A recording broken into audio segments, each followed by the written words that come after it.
হয়েছে। Electric media ভাই যারা আসলে ছবিটা সুন্দর করে তুলেন। সম্মানিত মুসলিম তৌহিদি জনতা, আমরা আজকে এখানে একত্রিত হয়েছি। আপনারা জানেন ইসরায়েলি ইহুদি গোষ্ঠী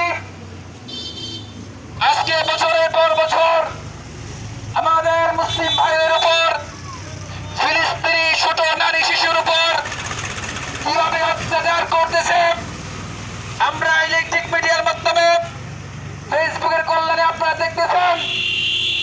গত 2 দিন আগে ফিলিস্তিনের রাফা শহর একবারে নিশ্চিহ্ন করে দেওয়া হয়েছে। আজকে আমরা এখান থেকে বলতে চাই, এই জাতিসংঘ কেন, কিসের জন্য আজকে এই জাতিসংঘ তারা আজকে নীরবে নিশ্চুপ হয়ে বসে আছে?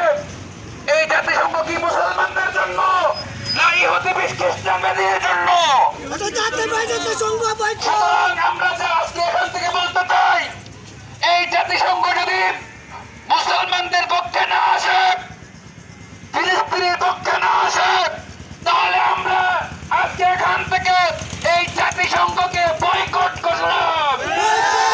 আমাদের এমন জাতিসংঘ দরকার নয় যে জাতিসংঘ আমার মুসলিম ভাইয়ের রক্ত ধরে সে চুপ করে বসে থাকে। আমরা এমন জাতিসংঘ দেখতে চাই না যে জাতিসংঘ মুসলমানের রক্তে আজকে বুক, ফিলিস্তিনি বুক রক্তাক্ত হচ্ছে, কিন্তু তারা মুখে আগুন দিয়ে বসে আছে। সুতরাং আমরা পরিষ্কার ভাষায় বলতে চাই, এই